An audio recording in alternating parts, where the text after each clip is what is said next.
option for the Berimbolo from there.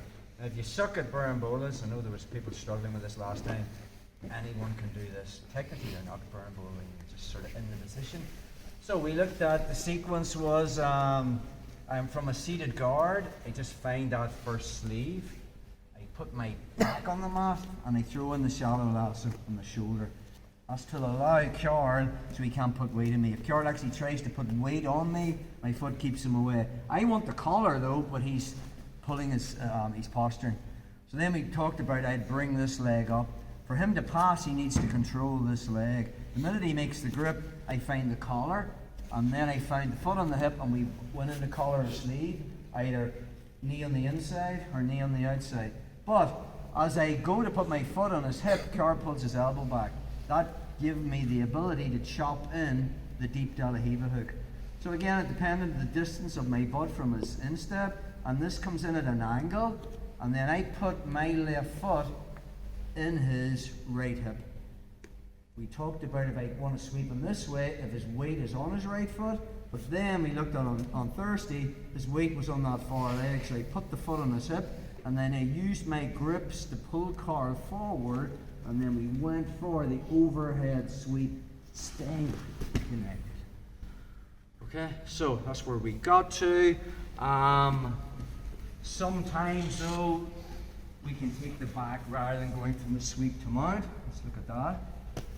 So, I've made the first grip, I put my back on the mat, I threw in the shallow lasso, Carl's posturing, I wait for him to engage, then I made the grip, then I went for the foot on the hip, but he shuts that down with staying connected with his elbow. If he does that, this leg is bent, which means it's going to be very easy to get that nice, strong De La Riva hook in. If you've noticed where my left foot is, this posture curl, it's made a wee platform there. So when you go for the overhead, it's very much like 2 feet on the hips. You know, you've got a lot of connection, you can stay connected.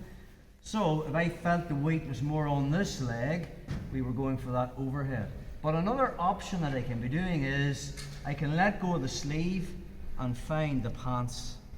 Now Carl has a hand to post with. So I'm still going to go for the overhead, but I'm predicting that he's going to post with his hands on the mat. Once I get to there, I let go of the collar and find the hip, the belt. Notice the way I'm not sweeping him in that direction now. I'm sweeping him to his right, over my right shoulder. And now from there I just pull on the hip, but I stay connected to Carl.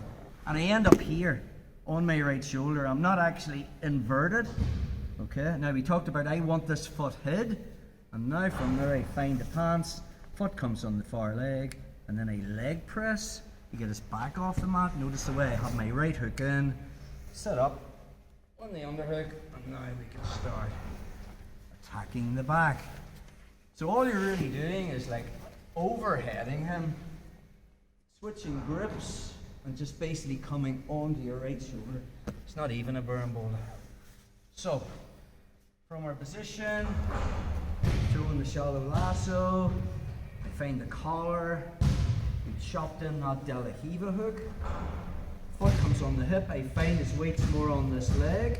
Options to overhead, or if I want to go for the Berimbolo, I just switch the grip to the pants. Pulling him forward, I'm predicting Carl's going to put 2 hands on the mat here. The minute he gets to there, I let go of the collar and find the belt, and then I change the angle. So I'm staying connected to him. Notice the way I'm rolling over my right shoulder. So there's no pressure on me here at all. And again, this leg is open to the toe hold, so I'm keeping it glued to this hip, and my left foot switches to the other leg, and I switch grip on the pants. There's a million ways of doing this. If you YouTube it, you'll see another 101 ways of doing it. We're just going to work this method tonight. Now, I can't get on his back, the mat's occupying the space, so I leg press to get his back off the mat, bottom hooks in, sit up, on the underhook.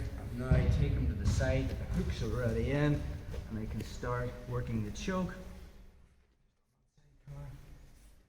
Go super slow with it. So from our seated position, I make that first grip. Back on the mat, shallow lasso in.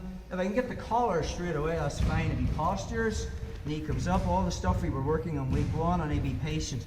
I wait till he makes that grip, then I find the collar, then I want the foot on the hip, and I'm here. But from that position, Carl's filling that space. If there's a bend in that leg, I'm chopping in that De La Riva hook. I'm looking to go for the overhead, and then I just switch grips to the pants. Now he has two hands to post with. So when I pull him forward, that's the angle, and then I'm going to switch to this angle. From there, it's that. Then he switched the grip to the hip, the Berimbolo grips. And now from there, I keep putting him onto his back, but I roll onto my right shoulder. So I'm going with him. I burrow my foot. It's better if Carl is going for that toe hold, because now he's busy. And now I just bring him over, with the underhook, get my alignment, and on the back. Just one more time on that. So there, Carl.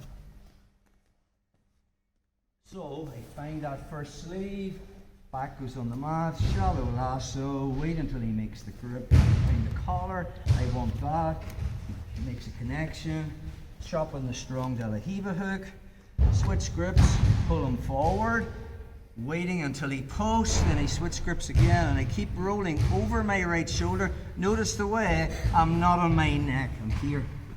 Okay. Now from there, if you want, you can let go, find that. Sometimes I'll put my foot there as well, and then I just leg press him down. Right hook's in, another